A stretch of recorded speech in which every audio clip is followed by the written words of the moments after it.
खुदाम यीशु के जिंदा और जलाली और वफादार और कुदरत वाले नाम में आप सबको सलाम कहता हूँ। पिछले संडे को हमने कौन सा मैसेज सुना था? आसमान की बादशाही। और पिछले संडे को मैं आसमान की बादशाही में बोलना चाहता था,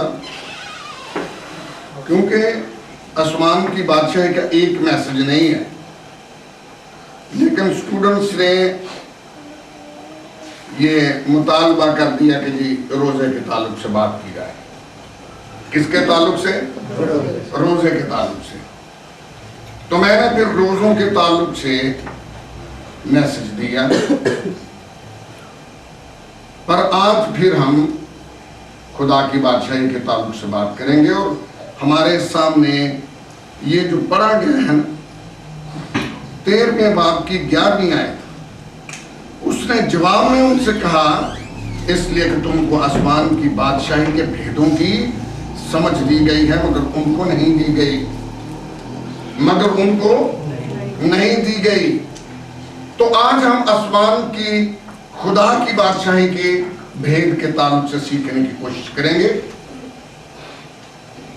खुदा की बादशाही के ताल्लुक से जब मैंने आसमान की बादशाही के बारे में मैसेज सुनाया था, तो कितने मरहले मैंने बयान किए थे? कितने जी? 5। सबसे पहले कौन बोला? Well done.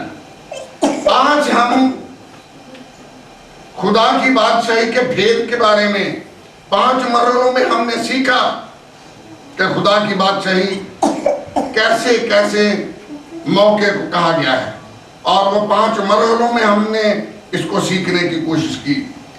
आज हम जो आसमान की बादशाही के मेंबर हैं, तो हमें ये पता होना चाहिए कि खुदा की बादशाही का मरकज की अंजील में 5 दफा जिक्र है। कितनी दफा जिक्र है जी? 5 दफा। और लूका की अंजील में 33 दफा, और यूहन्ना की अंजील में 9 दफा, और मत्ती की अंजील में खुदा की बादशाही की बजाय आसमान की बादशाही का जिक्र 34 दफा है। कितनी दफा है? 34 दफा है। और इसी मनादी से पहले यूहन्ना बपतिस्मा देने वाले ने भी यही खुदा की बादशाही की मुनादी की थी, और बाद में खुदावंद यीशु मसीह ने खुद ये आसमान की बादशाही की मुनादी की। और इसके बाद पाक रूह नाजिल होने के बाद शागिर्दों ने भी यही मुनादी की। तो खुदा की जो बादशाही है, आज हम इसके ताल्लुक से बात करेंगे कि बनी इस्राइल में तर्ज हुकूमत जो था वो खुदा की बादशाही का था। तर्ज हुकूमत क्या था? खुदा की बादशाही का था। और खुदा ने शुरू में बनी इस्राइल की रहनुमाई मूसा और हारून कायन के जरिए से की, और फिर मुल्क किनान में पहुंचने के बाद यशु और सरदार कायन के वसीला से, और इसके बाद खुदा ने काजियों के जरिया से हुकूमत की। किनके वसीला से हुकूमत की? काजियों के वसीला से। और मैं आपको अर्ज कर देना चाहता हूं, जो काजी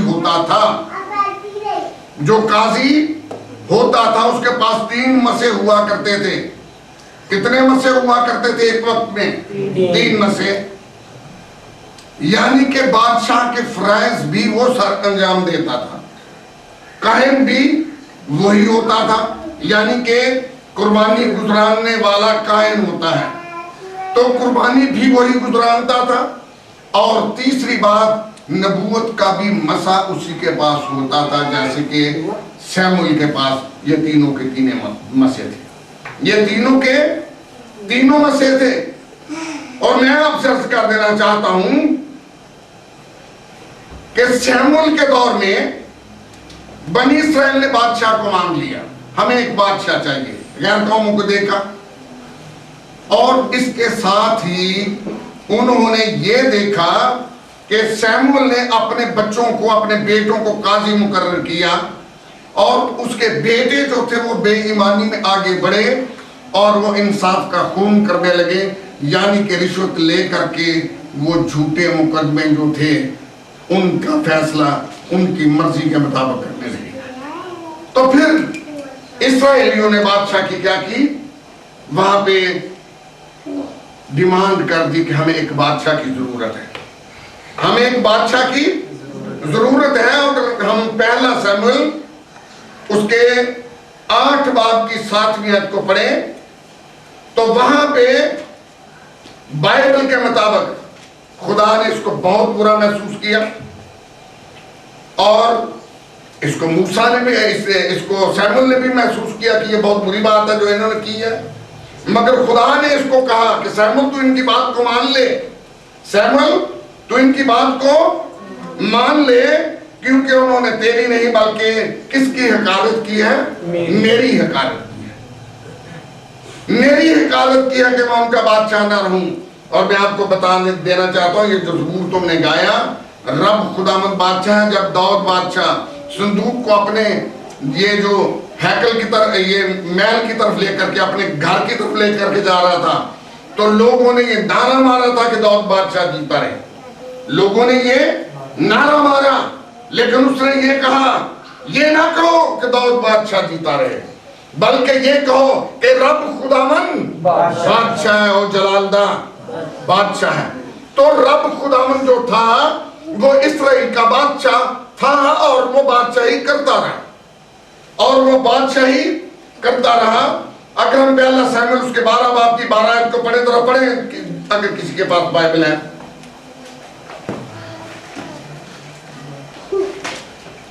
पहला सैमुएल 12 बाब की 12वीं आयत। और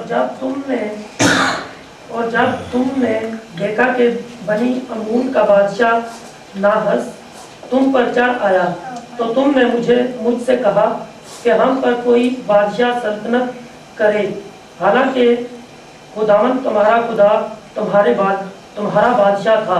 हालांकि खुदावंद तुम्हारा खुदा तुम्हारा बादशाह था, इसके बावजूद भी तुमने बादशाह की जो है वो जरूरत को महसूस किया, तुमने हकारत की खुदा की।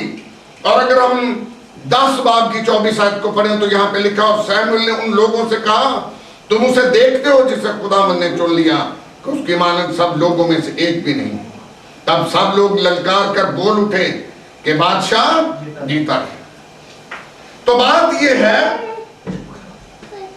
कि अब ये मसे जो थे ये तकसीम हो गए।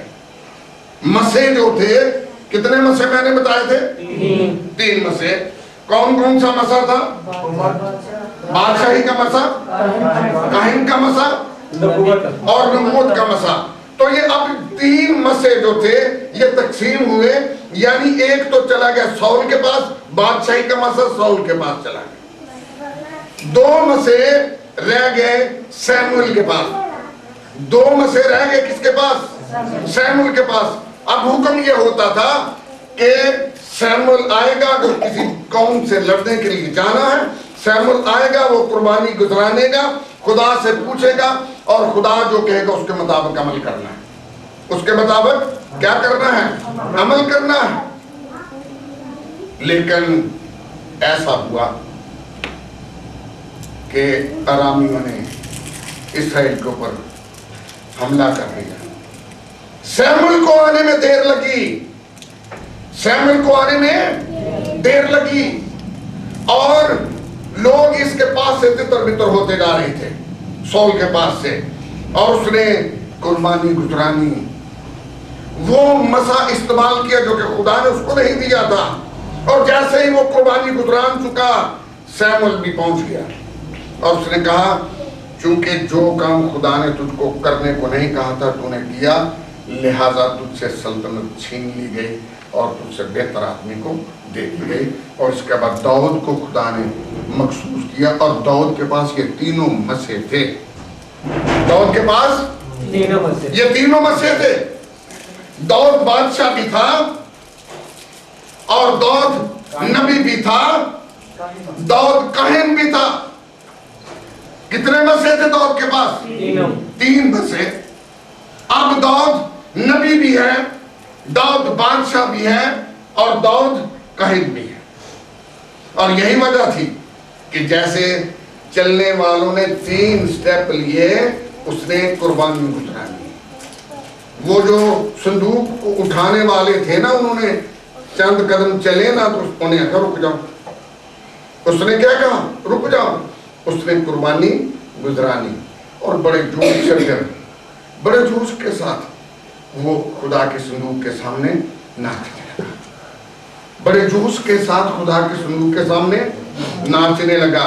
और ये वो दाऊद है जिसको कहा गया है इस्राएल का शीरी नगमा साज, इस्राएल का शीरी नगमा साज। और इसके ताल्लुक से हम ये ज़बूर गाते हैं।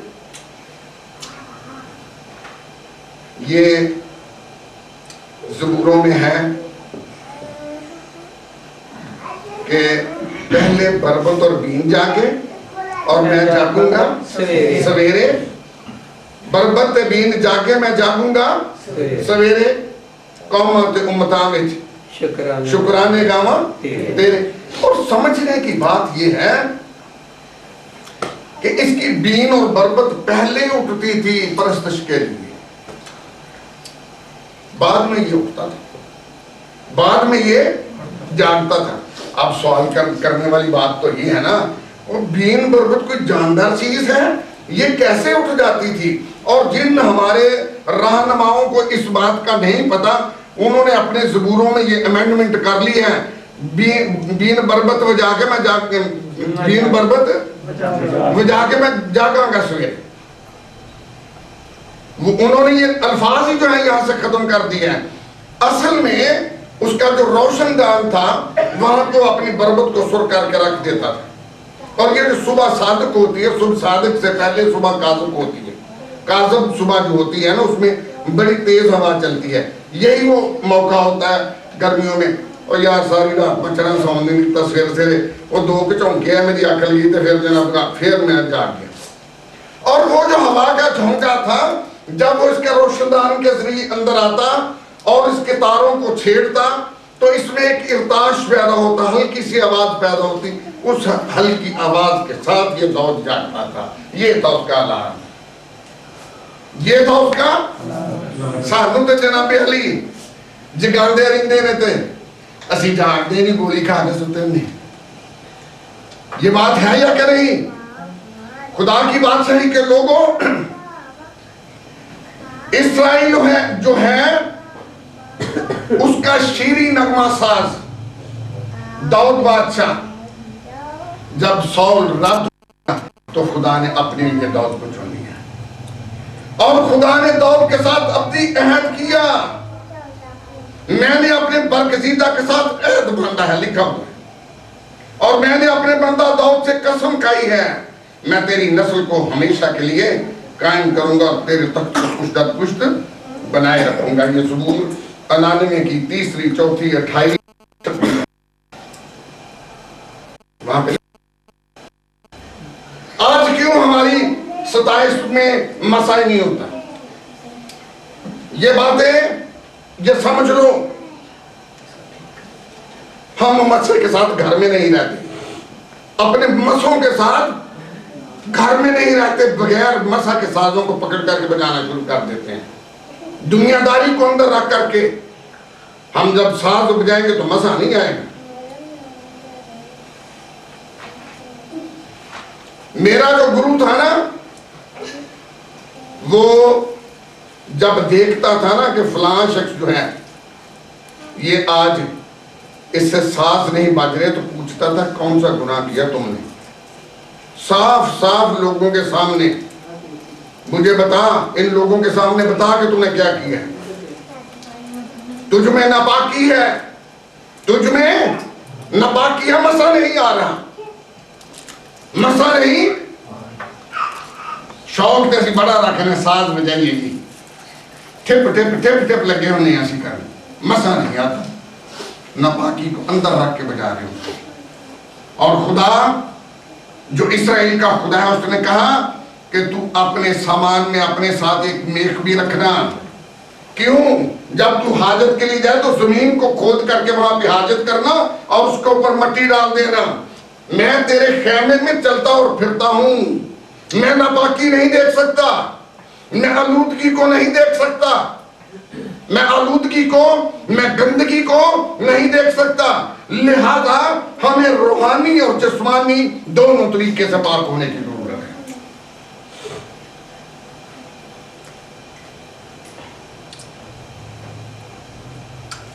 और आपको पता है कि दाऊद के बेटे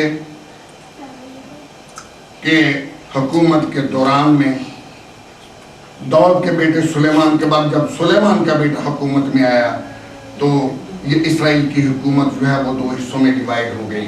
एक तरफ 10 कबीले सामरिया और दूसरी तरफ यहूदा और उसका कबीला। इसराइल में बादशाहत खत्म हो गई, लेकिन खुदा का ऐद अभी पूरा होना बाकी था और इसलिए यहूदी लगातार एक बादशाह का इंतजार करते हैं जो दाऊद के तख्त पर बैठेगा।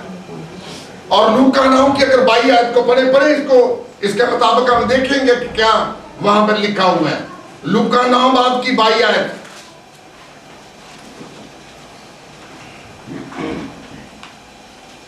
मिल गया जी। और कहा जरूर है कि इब्ने आदम पहले दुख उठाए और बुजुर्ग और सरदार कायन और फकीर उससे रद्द करें और वो कत्ल किया जाए और तीसरा दिन जी उठे।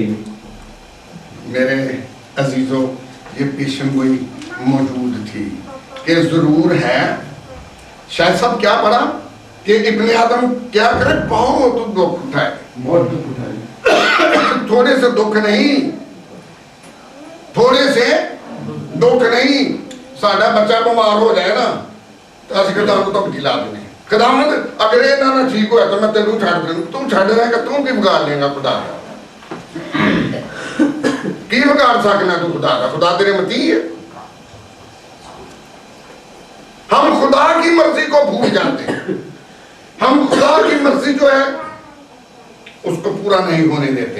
धमकियां, फिर अपनी जरा मसनूई जी रास्तबाजी होंगी, असं खुदा वो दस रहे मैं तेरे लिए ऐ भी किया, ऐ भी किया, और जो कुछ उसने किया अपने बेटे को दुनिया में भेज दिया तुझे बचाने के लिए। तुझे शर्म होती तो डूब करके मर जाता, तू ये बातें ना करता।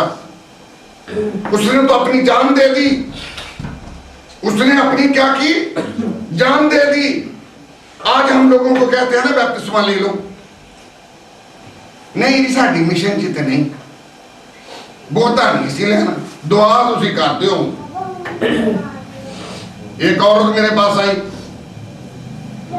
बहुत दूर की बात है, ये इसी घर की बात है। मैं आख्या भैन तौबा करके तो बस मैं असी तो जी कैथलिक मिशन है, मैं फिर फादर को जाके दुआ कर चल आ सकते। दुआ के लिए तुम आ जाते हो, शिफा के लिए तुम्हें जरूरत है, औरतें भी चले जाते हो तुम जनाब लाहौर, उसे 50,000 रुपये भी दे आते हो। जो खुदा का कलाम कहता है वो तुम करते नहीं हो। उठ मैं यहां से जा, हमें तो शिफा चाहिए, चाहे पीरों से मिल जाए, चाहे कब्रों से मिल जाए, चाहे मजारों से मिल जाए।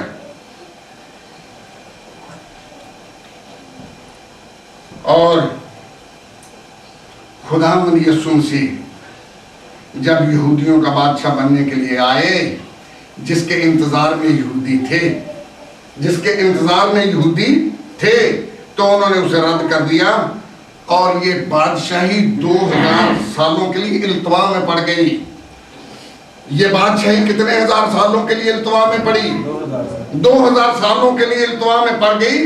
और अब ये जमीनी बादशाही खुदावंद मसीह की दूसरी आमद पर शुरू होगी। जब वो जमीन पर आएंगे, गजब के 7 साल दौर के बाद जब वो जमीन पर आएंगे तो फिर ये बादशाही दोबारा से शुरू होगी, फिर से ये बादशाही दोबारा से शुरू होगी। और मैं आपसे अर्ज कर देना चाहता हूं कि खुदावंद यीशु मसीह ने बादशाही की मुनादी की और क्या कहा था जी मुनादी में उसने? तौबा पढ़ना जरा मत्ती 4:17 से तौबा करो या तौबा का अमल पढ़ो लिखा है, जरा पढ़ है नहीं यार वो तो लिखा हो ना तौबा का अमल पढ़ो। हाँ 17 जरा पढ़। उस वक्त से यीशु ने मनादी करना और ये कहना शुरू किया कि तौबा करो क्योंकि आसमान की बादशाही नजदीक आ गई है। तौबा करो, अमल ही ना पढ़ते रहो अमली दियो पुत्रो। क्या करो? तौबा करो। असी अमल रखे देने, अमल अमल अमल, अमान का अमल, अमीद का अमल, तौबा का अमल है। अमली वड्डे दे देखो, तौबा करो क्योंकि आसमान की बादशाही नजदीक आ गई है। यानी कि अगर आसमान की बादशाही में जाना है तो फिर तौबा करो। ये पहला स्टेप है उसमें दाखिल होने का, उसमें दाखिल होने का। यानी जिस बादशाही की खबर खुदावंद मसीह दे रहे थे उसका ताल्लुक हमारे दिलों से था और तौबा करने से था। और यही बात उसने निकोदेमुस को भी कही। अगर हम यूहन्ना 3:3 आयत को पढ़े तो उसमें निकोदेमुस को यीशु ने यही कहा था कि जब तक कोई नए सिरे से पैदा ना हो वो आसमान की बादशाही को देख भी नहीं सकता। और नए सिरे से पैदा होना क्या है? तौबा करने के बाद डुबकी लेना, गोता लेना। तौबा करने के बाद क्या लेना? डुबकी लेना। ये है नया सिरा, नए सिरे से पैदा होना। और यही बात उसने कही थी ना, आदमी जब बूढ़ा हो गया तो अपनी मां के पेट में फिर जाकर के कैसे पैदा हो सकता है। और उसने क्या कहा था? तू इस्राएल का आलम होकर के ये नहीं जानता? नए सिरे से पैदा होना, रूह और पानी से पैदा होना, रूह और पानी से पैदा होना। और अगर हम रूह और पानी से पैदा नहीं हुए, यानी कि जब हम तौबा करने के बाद, आपको पता जो मर जाता है उसे दफन किया जाता है। जब हम तौबा करते हैं तो अपनी जिंदगी से, गुनाहगार जिंदगी की तरफ से मर जाते हैं। और जब हम गोता लेते हैं तो जिस तरह से मसीह दफन हुआ हम उसके साथ दफन होते हैं। और जब गोता लेने के बाद वापस पानी से ऊपर आते हैं तो मसीह की तरह हम नए सिरे से पैदा होते हैं, जन्म लेते हैं, दोबारा से जिंदा किए जाते हैं, दोबारा से जिंदा किए जाते हैं। और यही बात उसने उसको कही थी, यही बात उसने निकोदेमुस को कही थी कि इसके बगैर कोई भी आसमान की बादशाही को दाखिल होना तो दरकिनार देख भी नहीं सकता, देख भी नहीं सकता। और खुदा की बादशाही के लिए ये जो नए सिरे से पैदा होने की शर्त जो है, एक ऐसी चीज थी जो पहले कभी सुनी ही नहीं गई थी। किसी इस्राएली आलम ने यहूदियों को ये बात नहीं बताई थी, ये बात नहीं बताई थी।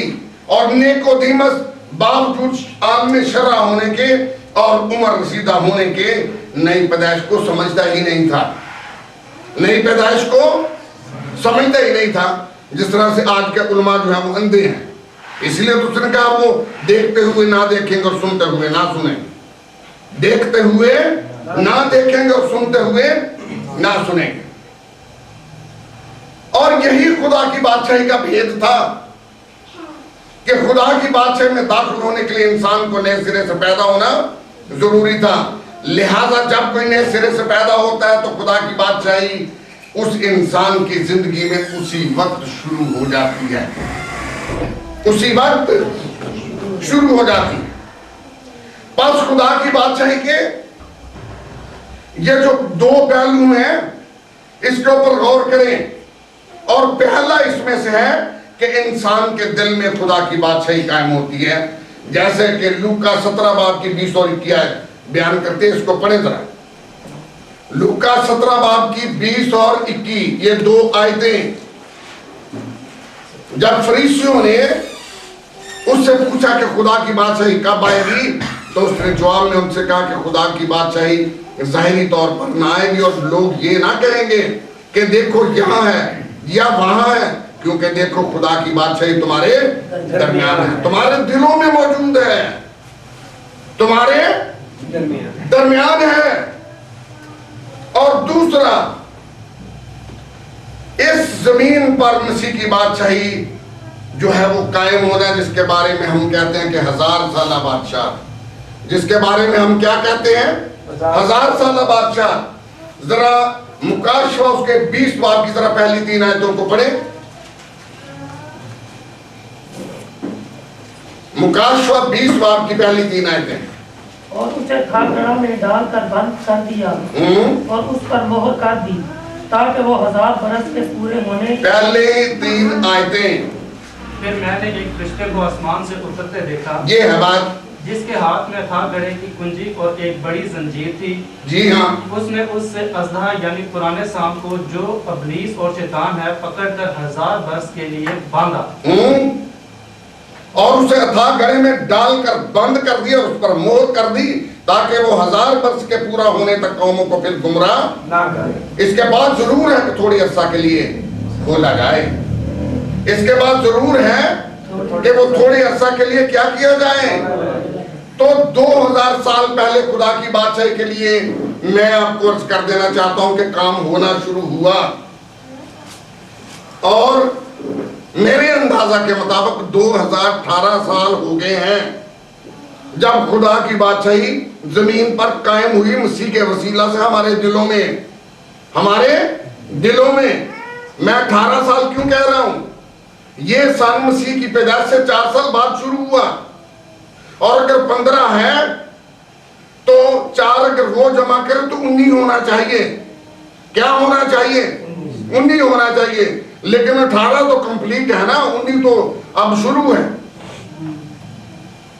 तो बात यह है कि जो लोग मसीह को कबूल कर लेते हैं उनके दिलों में मसीह की बादशाही कायम हो जाती है, और वही लोग मसीह की बादशाही जो 1000 साला बादशाही इस दुनिया में होगी वही इसमें शामिल होंगे, वही इसमें शामिल होंगे।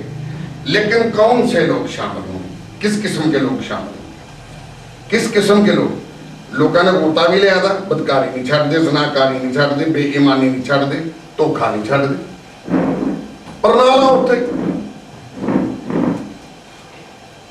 ये बात है या कि नहीं? गोता लेने के बावजूद भी अपने रिश्तेदारों को फलाने पीर दे तवीत लीला तो फलाना तेरे मतलब गया बदरू कर देगा, तुम का नहीं गोता लिया।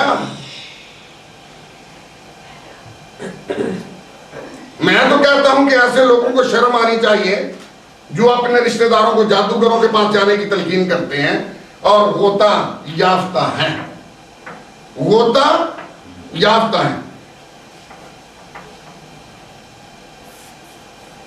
बड़े अफसोस का मुकाम है।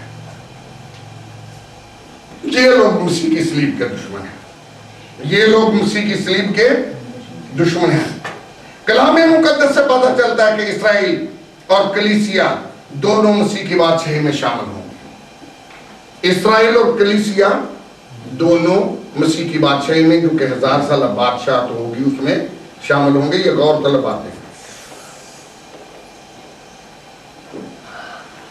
लेकिन इनकी नौयत अलग-अलग होगी, इनकी नौयत जो है ये अलग-अलग होगी, क्योंकि इस्राएल मसीह की बादशाही में इन मट्टी के बदनों के साथ शामिल होगा। ये जो जिस्म है ना, ये अजसाम जिनको कपड़ों की जरूरत है, टाई की जरूरत है, ये जिस्म जो है इसके साथ इस्राएली जो है वो शामिल होंगे। लेकिन कलीसिया के लोग जलाली बदनों में होंगे। हालेलुया। कलीसिया के लोग कैसे शामिल होंगे? कलीसिया जलाली बदनों में होगी। लिहाजा बादशाही में दाखिल होने के लिए नई पैदाइश का होना, उसका तजर्बे का होना जरूरी है। और अगर तुम चाहते हो कि 1000 साल बादशाह में तुम शामिल किए जाओ, तो फिर जलाली बदन होने के लिए नए सिरे से पैदा हो जाओ। जलाली बदन रखने के लिए नए सिरे से फिर मिशन ना दोस्तों, साड़ी फलानी मिशन बड़ी ऊंची।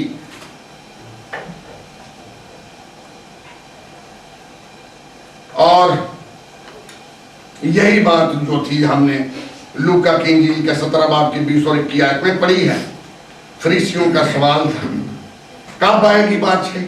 उन्हें आख्या ते आ भी गई है, तुसी तो जो सुते नहीं, तुसी हो सुते हुए। और इस तरह से ये मेरी बात तो गौर से सुनो, वो जो 5 कंवारियां थी ना अक्लमंद थी और 5 बेवकूफ थी। ये अक्लमंद वो कंवारियां हैं जो रूह कुदस में जिंदा है, जो रूह कुदस के साथ जिंदा है। और बेवकूफ कंवारियां जो है ये रूह कुदस रखने के बावजूद भी बदियों में शामिल हैं। रूह को इन्होंने रंजीदा कर दिया है, रूह कुदस इनसे अलहदा हो गया है। कई भाई सियासत दे विच आ गए ने जनाब।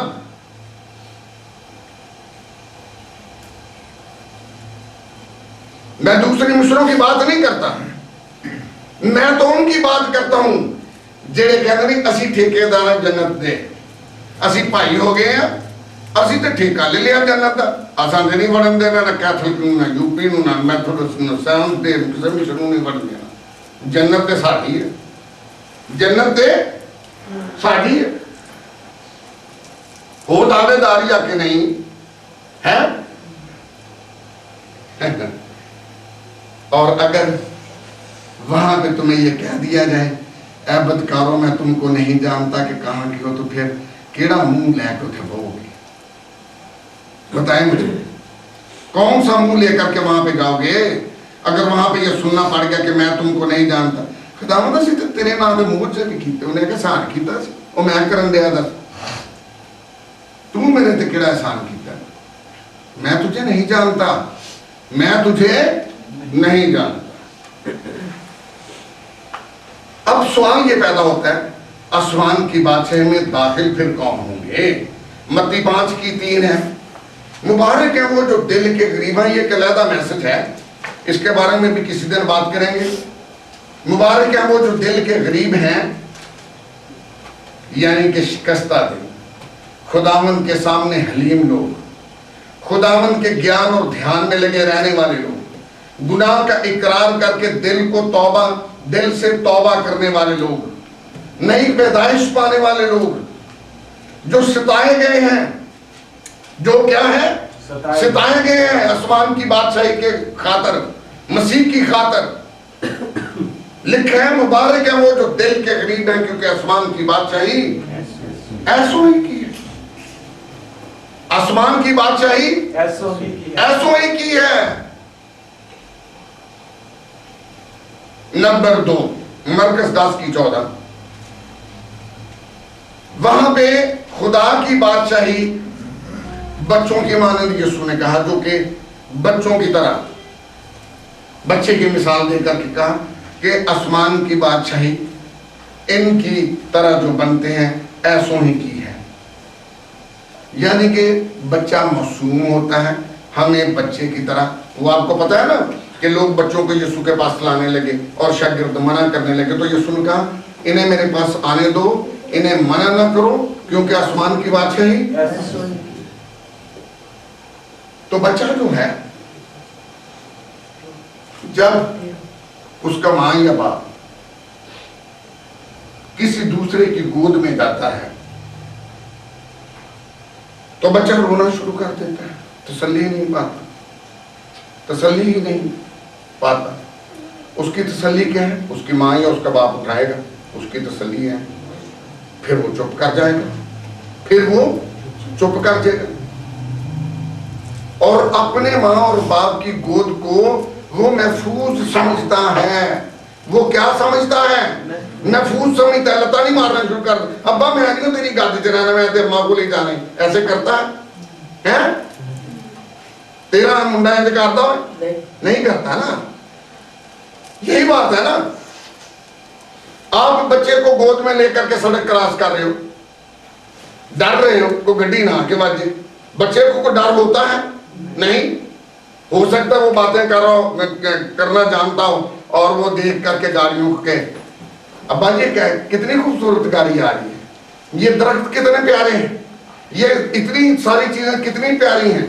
हाँ जी, वो बेखौफ है, लेकिन अब्बा जी खौफ में है कि गड्डी ना बजे। यही बात है ना। मैं कहता हूं जब आप उसकी गोद में चले जाते हो तौबा करके बपतिस्मा लेकर के उसको अपना मुनज्जी तसव्वुर करते हो और उसकी गोद में चले जाते हो, फिर परेशान होने की कोई जरूरत नहीं। फिर परेशान होने की कोई जरूरत नहीं। क्या खाएंगे, क्या पिएंगे, क्या पहनेंगे, तुम्हारी फिक्र तो उसे है। तुम्हारे तो जिस्म के बाल भी गिने हुए हैं और उसकी मर्जी के बगैर एक बाल भी जमीन पर नहीं गिरता।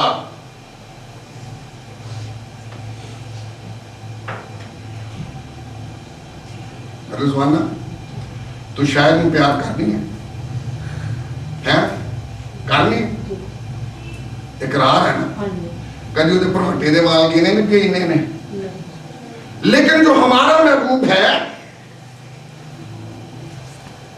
जो हमारा महबूब है, उसने तो हमारे जिस्म के बाल भी गिने हुए हैं।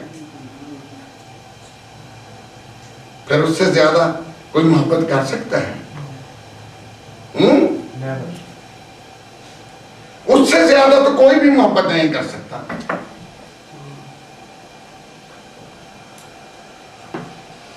तुम्हारे तो बाल भी गिने हुए हैं और आसमानी बाप की मर्जी के बगैर एक बाल भी जमीन पर नहीं गिरता,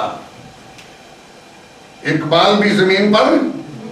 मैं तीसरे पॉइंट पे जाऊंगा, फिर ये बहुत लंबा हो जाएगा। तीसरी बात मत्ती 7 बाब की 21 आयत, जो खुदा की मर्जी पर चलता है, खुदा की मर्जी को पहचानता है, उसे पूरा करता है, वो आसमान की बादशाही में दाखिल होगा।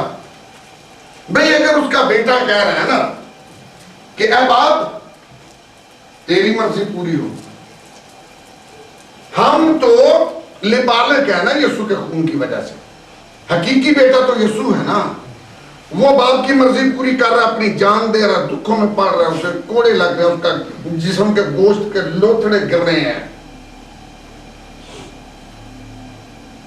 वो उसकी मर्जी को पूरा कर रहा है। तो हमें उसकी मर्जी के अगेंस्ट कहना चाहिए कि तू ना ने जवाब दी तो मैं तुम छाड़ देने ले धमकी देखो।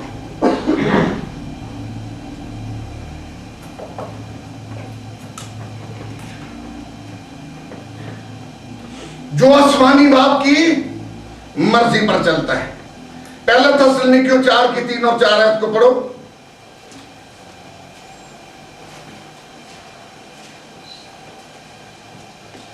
खुदा की मर्जी पर कौन चलता है?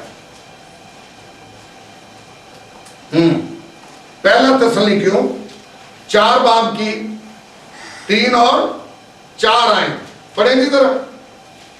ये लोग ब्याह करने से मना करेंगे और उन खानों से परहेज करने का हुक्म देंगे जिन्होंने खुदा ने इसलिए पैदा किया है कि ईमानदार और हक के पहचानने वाले इन्हें शुक्रगुजारी के साथ खाएं। हाँ, अब मैं चौथे बाब की भी 3 और 4 आयत को जो है वो पढ़ना चाहता हूँ। चनाचे खुदा की मर्जी ये है कि तुम पाक बनो, यानी हरामकारी से बचे रहो, यानी हरामकारी से क्या रहो? बचे रहो। ये कितनी बड़ी बात है, हरामकारी से। और हर एक तुम में से पाकीज़गी और इज्जत के साथ अपने ज़र्फ को हासिल करना जाने, ना शावत के जोश से उन कौमों की माने जो खुदा को नहीं जानते। तो ये जो ज़िनाकारी है, ये जो हरामकारी है, ये एक तरफा फेल नहीं है, ये 2 तरफा फेल है। यीशु ने क्या कहा था? जिसने किसी को बुरी नजर से देख लिया, उसने अपने अंदर हरामकारी कमिट कर ली, उसने ज़िनाकारी कर ली, यही कहा था ना। और जब हमारी बेटियां और हमारी बहनें अपने आप को मसनूई खूबसूरती से आरास्ता करती हैं, तो क्या वो लोगों को बदनज़ीर करने की दावत देती हैं या कि नहीं? बताओ मुझे। तो फिर वो शामिल है या कि नहीं? नीरो की बीवी मलका अक्टेविया जो थी, वो क्यों कत्ल की नीरो ने? इसलिए कि उस जमाने में ये बाल काले करने के लिए अखरोट का पानी इस्तेमाल किया जाता था। वो भी नहीं इस्तेमाल करती थी। वो कहती थी कि मेरे लिए यीशु हुआ। और उसने कहा कि मुझे सोगवार बीवी नहीं चाहिए, उसने उसको कत्ल करवा दिया।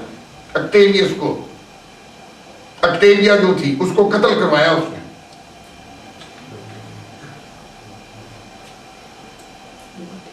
आज जैसी जिन्हें दिन तक बोले लाल नहीं ना कर लेंगे, क्रीम नहीं ला लेंगे,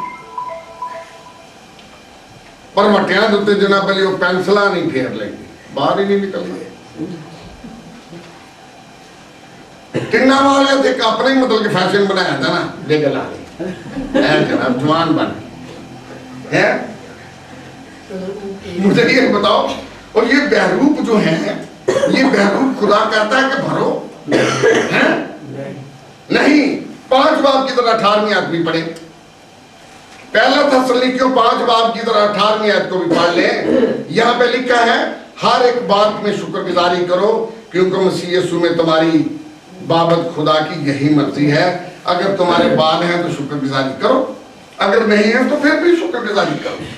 अगर तुम्हारा चेहरा काला है तो भी शुक्रगुजारी करो, अगर मतलब कि तुम काले नहीं हो सफेद हो तो भी शुक्रगुजारी करो। मसनूई मेकअप की तरफ ना जाओ, मसनूई मेकअप की तरफ ना जाओ।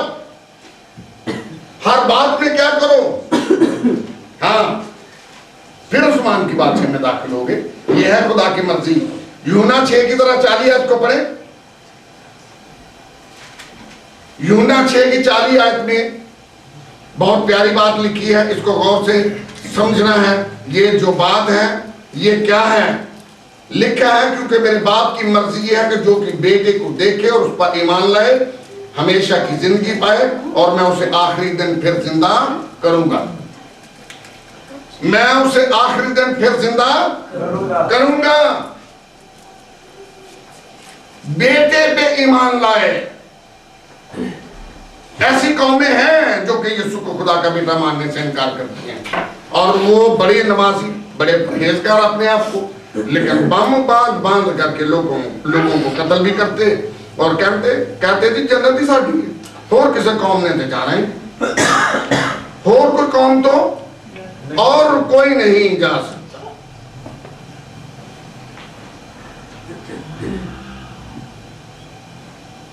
इफ्सियों पहले बाब की तरफ 5वीं आयत को पढ़े जल्दी से। इफ्सियों पहले बाब की 5वीं आयत। और उसने अपनी मर्जी के नेक इरादा के मुताबिक हमें अपने लिए पेशतर से मुकर्रर किया कि यीशु मसीह के वसीला से उसके लिए बालक बेटे हों। उसके क्या हों? ले बालक बेटे हों। पहले बाब की 5वीं आयत। पहला पत्रस 3 बाब की 17वीं आयत को भी पढ़े।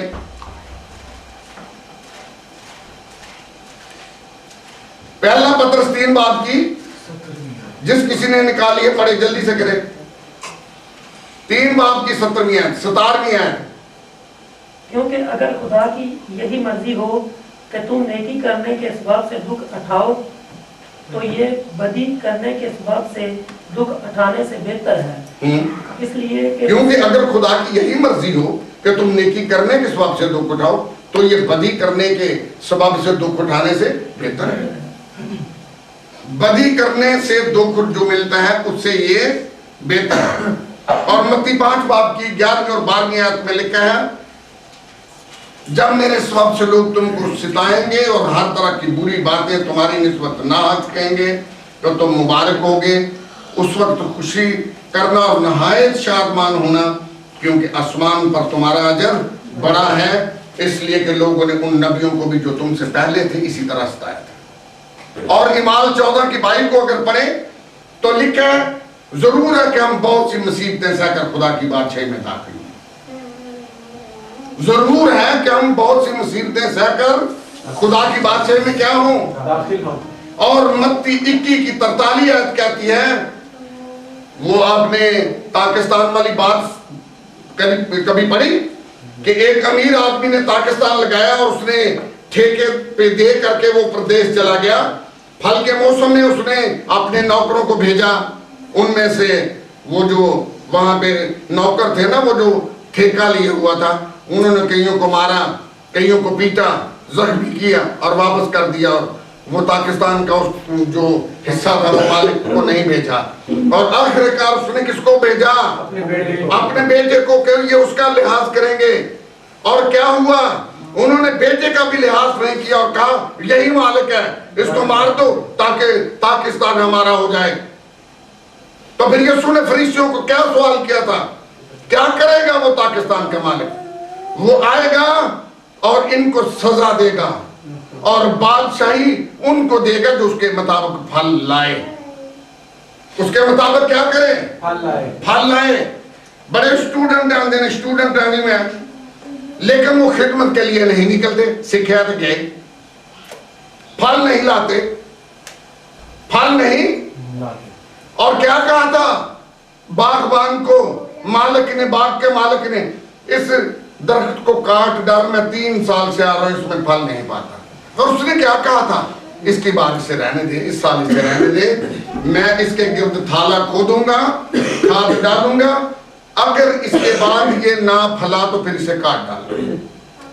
तो मैं जो करता हूं, मैं तालीम देता हूं, ये खाद है, ये पानी है, ये मेहनत है। इसके बावजूद भी अगर जनाब फल नहीं लाते, अगर तुम्हारे वसीला से कोई खुदा के पास नहीं आ रहा, कसमान की बात जी जान वाली गल सोचनी बंद कर दो। दुनियावी कामों के लिए तो हमारे पास बड़ा वक्त होता है या कि नहीं? अगर हम बीमार हो जाए, आधी रात को डबल 1 डबल 2 को बुला लेते हैं अस्पताल जाना। ये बात है। उस वक्त नहीं कहते नहीं रहने दो, इन मारी लैन दो, की होगी तो हो जाएगा। लेकिन जब खुदा की बात आती है, बारिश हो देगी, अदीन अफ्रीका की कोई नहीं। जब खुदा की बादशाही की बात आती है, बारिश हो देगी। भाई सब तेरे से क्या लेट ही शुरू होना है। मैं फिर फोन कर रहा था और मैं सुन रहा था कि यसू मसीह से बारिश के दौरान आ जाए तो तुहानू सुत्या वेखे तो की आखेगा? ये फल ला रहे हो, ये है फल। बड़े गोते ले ठुमक ठुमक जा रहे हैं जी, गोता लेना आसा, लेकिन क्या उसके लिए रूहों को जीत रहे हो? लोगों को वो कलाम जो सीख रहे हो, लोगों को बताते हो, लोगों को खुदा की तरफ ला रहे हो? बेफल दरख्तों, तुम्हें तो वो काट डालेगा। और जो चीज, जो दरख्त काट डाला जाता है उसके लिए आग है, वो सूख जाता है और जलाने के लिए काम आता है, जलाने के लिए।